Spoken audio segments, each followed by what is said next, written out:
All right. Happy Tuesday, everybody. Big waves to you. Good to see you. Good to see you. I'm on the road traveling today, so I'm coming live from the mobile office. Um, and we dodging storms today. So I'm getting to do what I love and what I thought I'd do one day is that storm chasing, being a storm chaser. So, but our word for today, that's for another day. Our word for today is compassion. And Coach Myra Miles, thank you for this word. And again, Friday, I want to kind of let everybody know if you're watching, that are just coming in, just being a guest, like we all picked a word that we were really going to use over the next, remaining 2021, to be our driving force. And everybody had a word Friday. It was an amazing day of words. And we're going to take these words and we're going to go with that over the next several weeks, looking at each word. So today's word, compassion, sympathetic pity and concern for the sufferings or misfortunes of others. Mary Davis, I came across this quote Mary Davis wrote, "We can't heal the world today, but we can begin with a voice of compassion, a heart of love, and an act of kindness." Think about that as we go throughout the day. But where I really went is, and I didn't get to read Coach's notes today, but I went with two things, really analyzing me and going, do I lack compassion?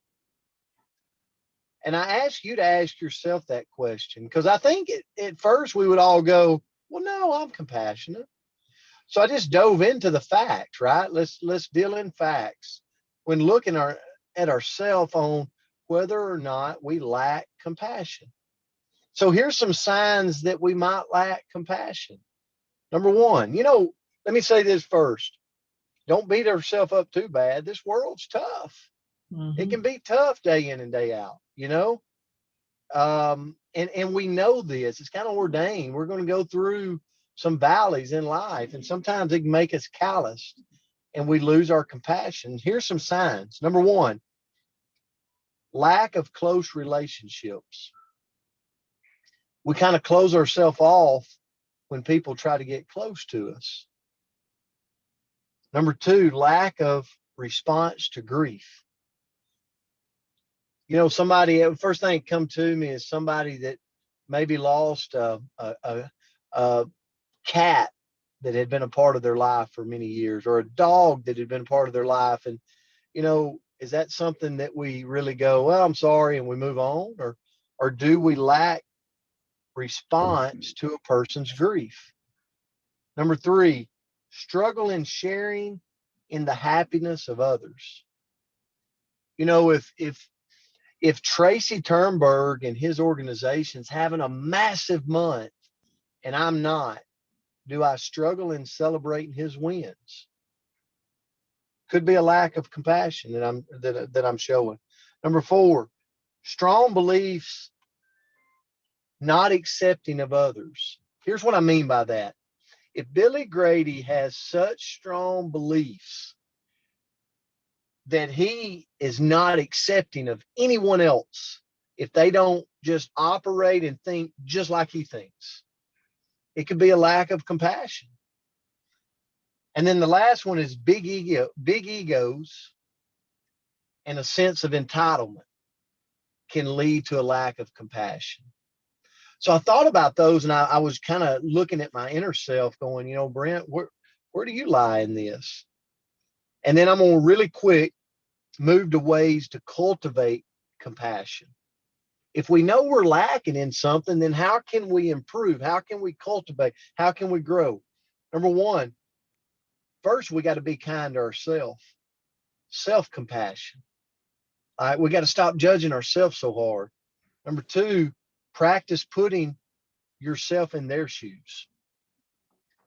There's been times I'm quick to judge when I need to just put myself in their shoes where they're coming from. Number three, shift the it's all about me mindset. I can have this too. It's all about me, right? Internally. Number 4, practice authentic kindness, not people pleasing. That's a big one for me too. Practice being just authentic, really being kind, rather than just saying yes because you're trying to please somebody. Number 5, relax your judgment. Just relax your judgment. Number 6, listen generously. This is the one I want to end with. Listen generously. What does that mean? Don't interrupt. Don't judge while you're listening. Don't try to solve the problem while you're listening. Just listen. Coach, I'll turn it to you. Okay, thank you so much, Coach Palmer, and you be safe out there traveling today as you're chasing this bad weather. So before we get started, I want to just say, I know everybody, we have so many people on this call that are doing just tremendous jobs in the business and promoting, but I want to actually shine a spotlight on Anthony quickly this morning on what he has recently accomplished in promoting up to officer. It's just unbelievable. And Anthony, very, very big congratulations sent your way, buddy, because there's nobody that I know that works any harder and helps more people and shows compassion and service more so than Anthony Moreland. So I just wanted to start this morning by really putting the spotlight on him. So, you know, compassion is a natural result that comes from actually paying attention. And that means if we're paying attention, then we should be able to continue to cultivate true compassion. You know, so let me just ask you, and again, it's like Coach said this morning, kind of looked at it as an individual, you know, do you really feel like you're a compassionate person? You know, first we got to understand that we have got to truly be able to care about someone in their situation. To even have a chance to be a compassionate person, you have to truly care about that person and their situation. You know, if we're truly compassionate, we will, as Coach said, there's a no judgment zone. You know, in this, you're less inclined to tell someone what to do, and we're more interested in their experience. That way, we're going to connect with them better. You should always, and when I say you, I'm always, when I'm, you know, it's like pointing you, there's 3 at me. I'm starting with me first.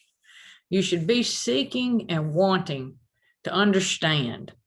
You know, when we utilize our no judgment zone, we'll feel connected to the individual in a way that truly feels gentle and kind. You know, so pay attention. Pay really good attention to how you treat others. Let me ask you a few questions real quickly this morning. Are you conscientious? I think for the most part, we all are, but really ask yourself that every single day. Are you conscientious? Do you have a non-judgmental nature? I think we're all guilty of judging. We need to slap ourselves. We need to put a rubber band on our wrist. And every time we say something negative or we're judgmental, we need to pull that rubber band up and pop ourselves. Just as a quick reminder, you know, is that our nature?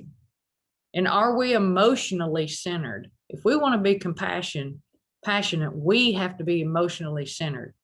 You know, just kind of look at it this way.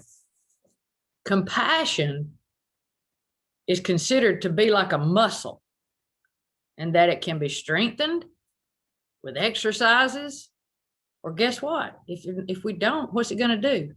It's going to deteriorate. Basically, our capacity for compassion can expand if we'll simply choose for it to. If we just simply choose for it to. So here are just some ways that we can show compassion every single day. Speak up for others that can't speak up for themselves. How many of us know so many precious people in this world that just get hammered and they take it? Speak up for that person. Be compassionate, caring, volunteer. There's so many good causes out there. Be a volunteer. You want to show some compassion, get out there and volunteer. And then think about your words. Simply think before you speak if you want to be compassionate, because sometimes words are not needed. How many times have we had the opportunity when someone is, like Coach said, there's been a loss, and somebody just wanting us to sit there and we don't say anything? Show compassion in that way as well. Compassion is simply defined by our actions, y'all. The simple act of showing compassion can make a world of difference in someone's day. Always show kindness. This is one of the best ways to be a compassionate person. And I want to give you an example before I give you two closing remarks. I have lived my life. I've grown up. My dad raised pointer bird dogs. My brother raises lab and trains Labrador retrievers, has been on the national stage. He's got national champions. I've been around animals my entire life. Most all of my friends have animals. But if you watch a person and how they treat an animal, you're going to find out how compassionate they truly are as a person. I promise you that. If you see someone that is not kind to a little helpless animal, I can promise you they are not compassionate. Ones that love on them, super compassionate. So, love and compassion are necessities. They're not luxuries, because without them, humanity simply cannot survive. That was something that Dalai Lama said years and years ago, but that is so profound. Love and compassion are necessities, not luxuries.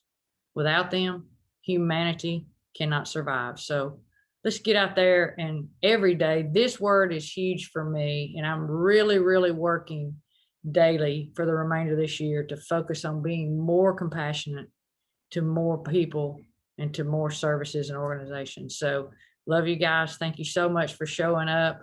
I love the saying, show up and show out. You guys make me want to show out every day because you show up.